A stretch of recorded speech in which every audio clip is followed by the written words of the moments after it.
What is up, my friends? How's it going? And welcome to our Mauryan campaign with your fellow comrade Summary. We are in the 25th episode, and in the previous episode we conquered the entirety of Asia Minor as well as Yehuda, and we had moved into Alexandria and taken the capital of the Ptolemid kingdom.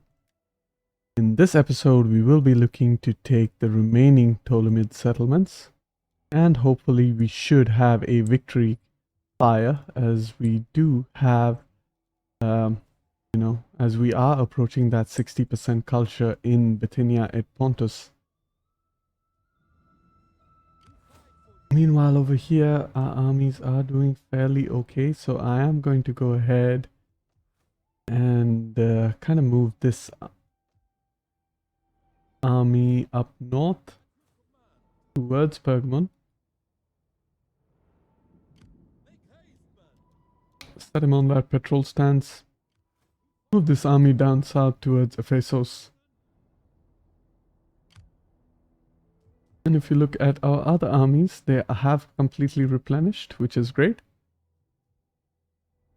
And the Romans are doing a pretty good job wiping out Egyptian fleets in the Aegean. However, there is still this one left over here, so I am going to set him as a target. Hague is fairly surviving all that well.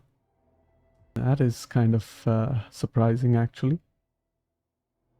And Chandragupta Maurya's champion has leveled up, so I am going to go ahead and take some kills for him. Move my armies down towards Alexandria. Meanwhile, over here, I can move this army towards Mios Homos. I am going to go ahead and auto-resolve this.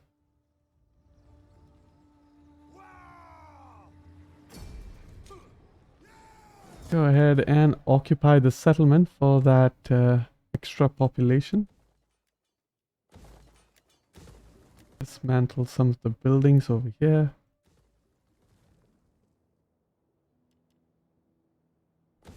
Yeah, I could get that. Considering there are no Egyptian fleets in the region, then it does give me a good opportunity to push into Alexandria, or into Memphis rather. So I am going to go ahead and do that. And I can auto-resolve this one as well, so I can occupy the settlement. Great. So already we're off to a flying start over here. And can go ahead and upgrade that building over there. And last settlement is pretty much Diospolis. I'm going to move our spy up to that province. There is no one in the province, so that is great. Do not wander in like a desert beggar. Can get a trade agreement and a non-aggression with the Blemii. So we are going to go ahead and do that. Ask them to pay us as well. Okay, they have accepted. Great. And a quick look of what's going on in the Indian Ocean. We don't have any Ptolemid fleets over here, so that is also great. And pretty much just going to have a quick look. As you can see, we are at that 83,000 ducats per turn. So that is also great. We are going to have a quick look at our provinces and try to construct some buildings. Beginning with Bithynia and Pontus, as well as Galatia and Cappadocia.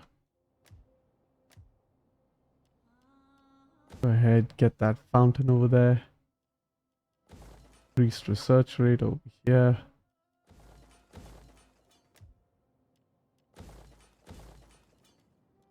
And with that, we are done for this turn. So let's go ahead, end the turn, and I will see you all in the next turn. Welcome to the next turn. And we are almost done researching our civil tree.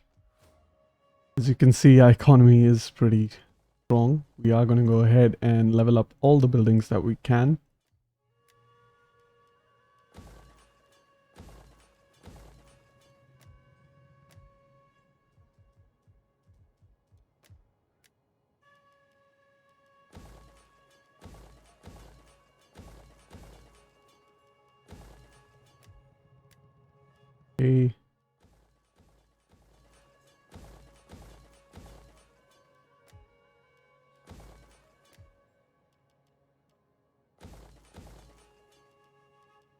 actually leave some money for what's going on here in Egypt. Yep. Definitely need to get those buildings as well.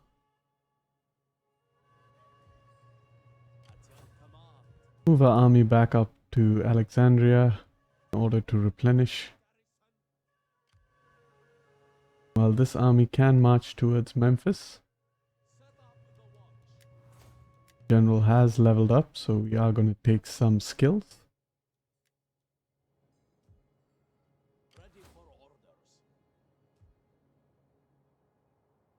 And we could actually attack Diospolis this turn, however, I am going to wait. While he does have a character over here, I'm going to go ahead and steal food from those provinces. Make sure to upgrade our settlements as well. Yeah.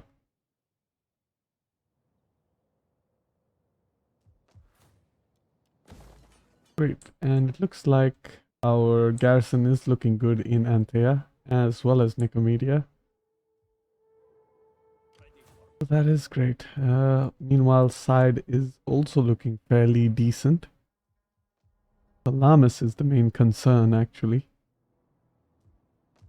Tyros is also looking decent. Rhodos as well would be kind of low. However, we should be able to resolve that quickly. And there is pretty much nothing else to do in this turn, so I'm going to go ahead and end the turn. However, I am going to send one of my spouse to deal with the Romans on a diplomatic mission. Hopefully get a province from them. It's going to be incredibly hard owing to the size of their faction. That being said, let's go ahead and end the turn. Do have some characters we can level up, so let's go ahead and do that. Quick order industry, perfect. As well as month 3 over here can level up. And get that tax rate up. And what exactly can I get here that can help? Commerce from local maritime. Paris, I guess. Alright, let's have a quick look. Go ahead and marry off this character. And things are looking fairly good for us. We do have the -20 from Patriot. That's kind of because we do have some Nabateans within our borders. Right. We do have some population over here, so I'm quickly going to move this army back up to the north, cycle the armies, because we are kind of out of population up here in the north. This army back down south, and he should be able to replenish within the next turn. Great. Let's go ahead, end the turn, and I will see you all in the next turn. Welcome back to the next turn. It is a successful diplomacy. We have taken over Pulpodeva, so that is great.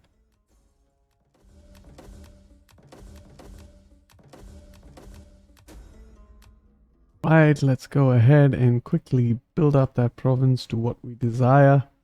I am going to keep the supply pit intact. Mantle these 2 buildings. And I am going to move my army into Nicomedia. Kind of mirror this Nabatean army.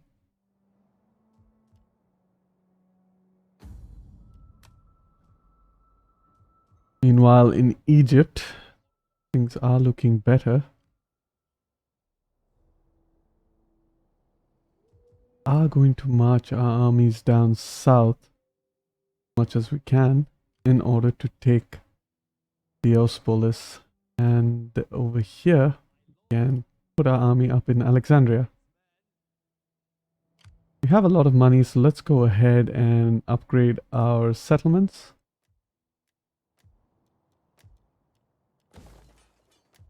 All right.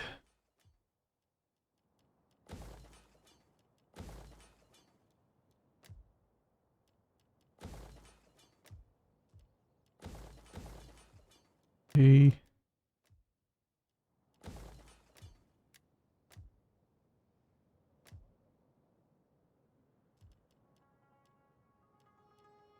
Go ahead and build up that wine settlement. Okay.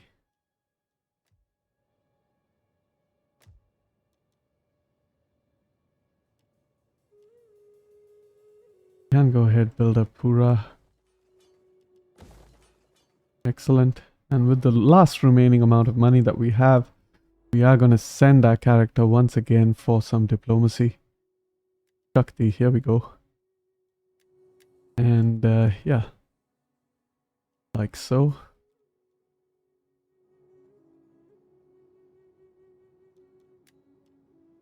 The next turn we would want to educate some of our characters. As you can see, they have kind of grown up over here.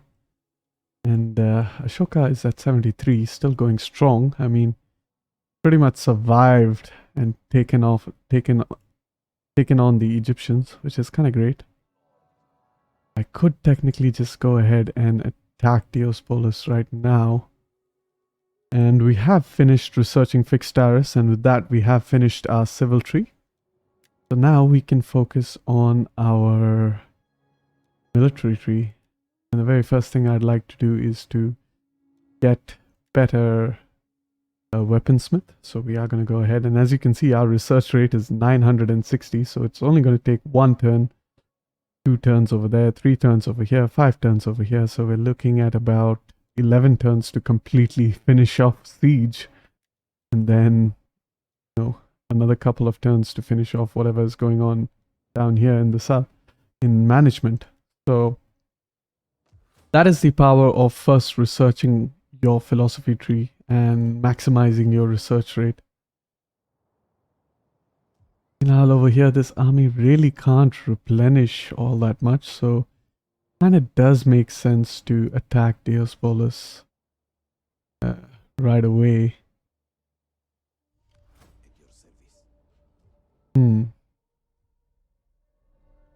I guess I am going to wait a turn before I go ahead and attack them. Meanwhile, our spy has also leveled up, so let's get some skills for him. 6% critical chance in all actions, that is pretty good. Some of our characters have leveled up. Sena, Syria over here. Go ahead, get some campaign range movement. Armor for the units. Sena 10 Egypt.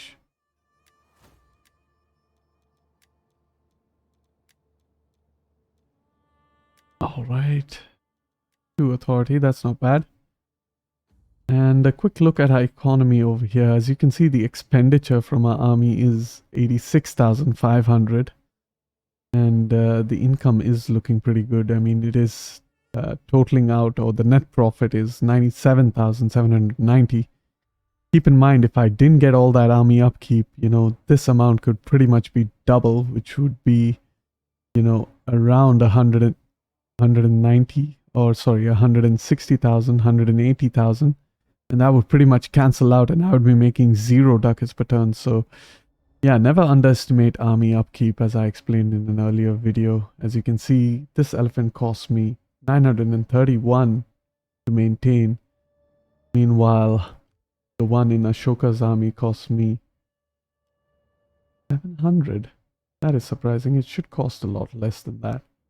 However, I'm guessing it has to do something with the empire maintenance for now. So let's have a quick look. 36%.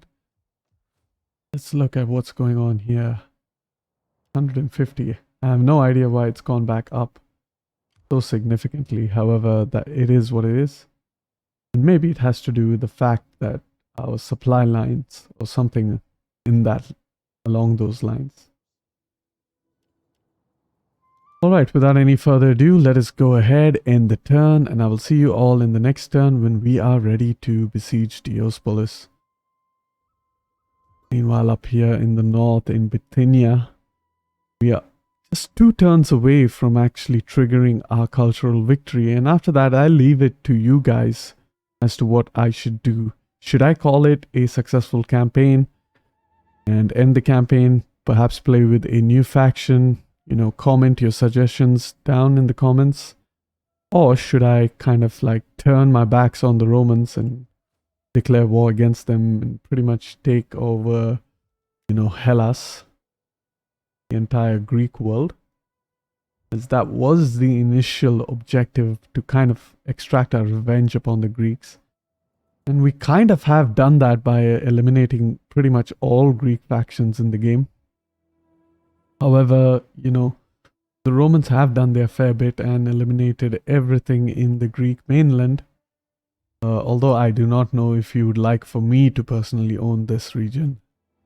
It should be fairly easy to do so. It's nothing out of the ordinary to what we already do. So, yeah, I'm going to leave it up to you if you want me to go ahead and do that.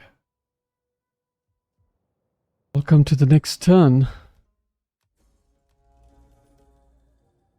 And go ahead and build a couple of temples in Pulpudeva. Help increase our culture in that province. Meanwhile, over here, as you can see, we are pretty much just one turn away from getting our culture as the dominant culture. And with that, we should achieve our cultural victory. And before I do that, I do definitely want to take out Diospolis. I'm going to go ahead and attack the city.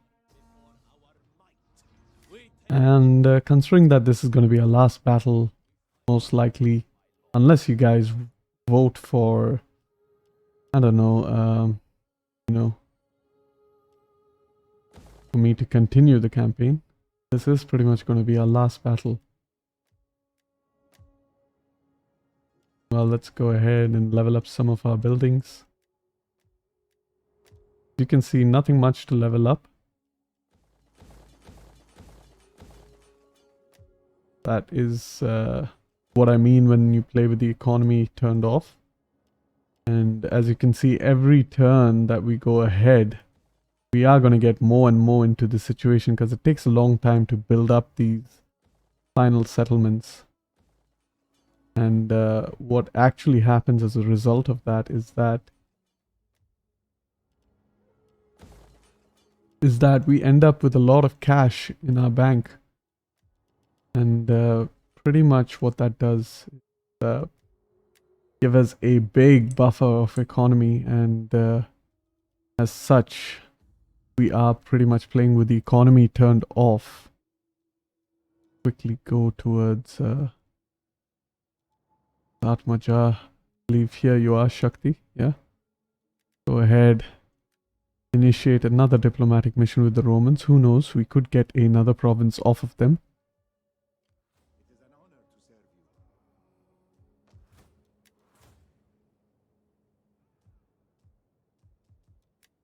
Look at our...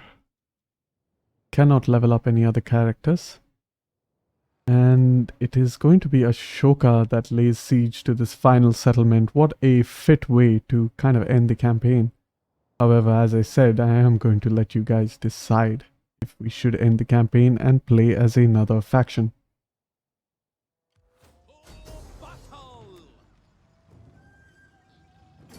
Alright, welcome to the battle. I'm going to quickly march up our troops.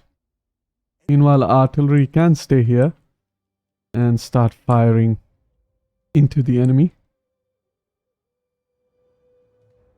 Seeing this as this could be our very last battle, I am going to slow down, try to make it as cinematic as possible. Get a couple of these archers to hit that cav unit over there. And yeah, this archer unit can go ahead, hit that cavalry unit over there.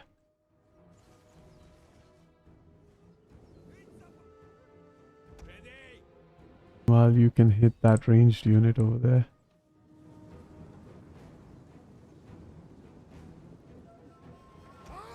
Get our elephants to charge these plebs. Pretty much dagger troops. Yeah, they are gonna get absolutely destroyed. Move our elephants back.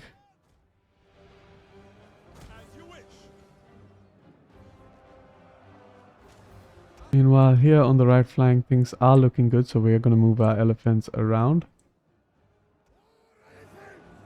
Get our archers to hit that unit. You can stay in position. Try to hit this unit. What? Yeah. I'm going to move our chariots to deal with the enemies over here. Spread them out as much as possible. Meanwhile, try to achieve a double charge over here on this general unit. Cavalry can line up over here in order to attack this unit. Alright, we are ready for our double charge. Quickly move our chariots. And stop the artillery fire.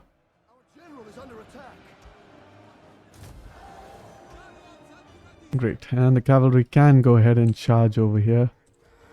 Archers can hit that unit. You can hit that unit. Massive charge over there. And our chariots can go ahead and move across.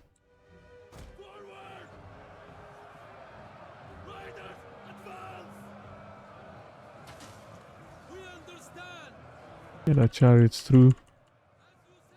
Keep killing some enemy units.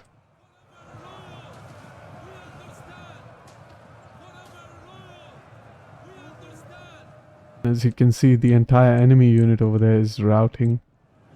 Get our elephants to charge. Move our cavalry out of there.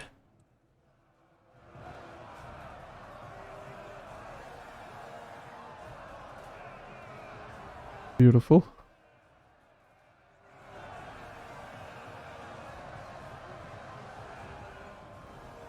And these elephants can go ahead and charge this unit. Meanwhile, this cavalry can come around. And let's have a look at our final elephant charge in the game. Beautiful. And with that, we have won the battle and taken Diospolis with fairly minimal casualties. Welcome back to the campaign. We have taken out Diospolis. And we are going to go ahead and occupy the settlement. Ready for battle. And now we control Egypt. Gonna go ahead and quickly dismantle all the buildings I don't require. Quick look at our faction summary. We are just one province away from getting that Imperium level of 8, which is the final Imperium level, but as you can see, our economy is at 100,000.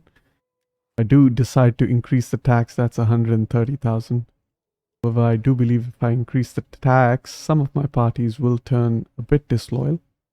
And also, it kind of affects the growth rate, so I do like to keep it over there. Ideally, low is the best. However, we have been struggling with our economy throughout the campaign, and when I say struggling as per my standards. And so we are going to go ahead, just leave it at that. And ideally, what you can do is actually convert Egypt into another economic province. As you can see, Asia is not even completely built up, and it's already half of what Bactria is offering us. And, for most of you who have seen my Bosphorian campaign, you have witnessed Asia pretty much hit 120,000 ducats per turn. And Egypt, meanwhile, hitting another 110,000 per turn. That is very powerful, as you can get like this figure right up here, up to 200,000 per turn. And yeah, without any further ado, let us go ahead and end the turn, and hopefully we should either end the campaign in this turn or in the next turn. We should be able to see that victory condition. Just a reminder of reminiscence about Scythia and how we had to conquer that in order to gain our reforms. However, thankfully, I have spoken to Dresden, and he has kind of changed the reform requirement. And as you can see, I have given him a suggestion to include a tooltip for all reforms. As you can see over here, the new requirement is 100 turns, majority culture in Transoxiana and Varism. So pretty much have to take only these two provinces over here and convert it to about 60% Hinduism. Anyways, without further ado, let us go ahead and end the turn. Alright, so as you can see, we have achieved a cultural victory. Bunch of Romans moving up, a Parthian on the horizon. As you can see, the Mauryan faction doesn't have a victory video of its own. Cataphracts. Parthian cataphracts. A bunch of Romans. This is actually an Eastern faction victory video. However, it is also substandard. It's just pretty much just a charge, you know, of a retreating enemy unit. Nothing great to see here. However, a few things. I mean, yeah, and of course a Persian statue for sure. Oh god, what a way to break an immersion right at the end of the campaign. However, as you can see, we have achieved a victory. We are pretty much the biggest faction in the game. The only other faction that could stand up to us are the Romans. However, you know, with all our high quality armies, we can easily, you know, blitz our way, especially into Libya and, you know, the proper Greek region over here, which includes Thracia, Macedonia, as well as Hellas. However, I leave that up to you guys to decide whether I should continue the campaign or whether I should call it a day, play with another faction. And guys can vote down below for what faction you would like to see me play. I mean, some of the other factions that have received an update in this patch are Parthia, Bactria, Athens. Please don't make me play Athens, I really don't like them as a Spartan lover myself. Yeah, we do have some changes in the Iberian factions as well. And yeah, apart from that, we have some changes with Armenia. However, I am opposed to playing any of these Eastern factions since we have already played an extensive campaign in the East. I would like for a change of scenery, so hopefully you keep that in mind when you do vote. However, if you do vote for one of these Eastern factions, I will kind of, you know, respect your decision and go ahead and play with them. And a few things to say before I go ahead and possibly end the campaign is that, you know, I would like to mention special thanks to the Divide et Impera team for allowing myself and Sergeant Meme Swaraj to do a major overhaul for the Mauryan units. It does come at a size increment to their mod. However, they have been really very cooperative in that regard. Apart from that, they have really helped encouraged us. I also like to thank the Divide et Impera community for like pretty much appreciating all our work, and it really means a lot to us. And of course, I would like to thank you guys, the viewers, for also appreciating a lot of the work that we have put into the Mauryan faction. I would say the Mauryan faction is a really interesting faction to play, and if you guys haven't tried it out, hopefully this campaign convinces you to give them a go. Lastly but not least, and in fact this is the most important you know, vote of thanks that I would like to give out, is for Sergeant Meme Swaraj. Sergeant Meme Swaraj basically led this whole Mauryan overhaul, and I had basically supported him with texturing and models, and you know, it was a real delight to work with him. He is a great guy. He has taught me pretty much all I know about modding, and you know, he kind of identified earlier on my artistic skills and kind of encouraged me to focus on texturing, 2D modeling, and of course now I am attempting to learn some 3D modeling so that I can introduce brand new assets into the campaign. So yeah, special thanks to Sergeant Meme Swaraj. Unfortunately, actually, he has passed one of his examinations and has a subsequent exam, and you know, he is, due to that reason, currently offline from modding. However, I do wish him the best wherever he is and however he is keeping in his life, and I hope to see him soon back in the modding community as it gets pretty lonely without him. However, I have, thanks to him, made a lot of friends in the Divide et Impera modding team, such as Dresden himself, Cam, Q Sartorius, and Themen. All great guys and a really fun team to work with. I am really happy to be a part of the Divide et Impera team. I look to work with them in the foreseeable future for as long as I can. And don't mind me getting a bit emotional over here. It is really great. I mean, it has been a long campaign in my defense. And hopefully you guys enjoyed it. And thank you all for watching. Hope you enjoyed the series. And if you liked this video, then please like the video. And don't forget to subscribe if you are interested for more such playthroughs. Peace and love.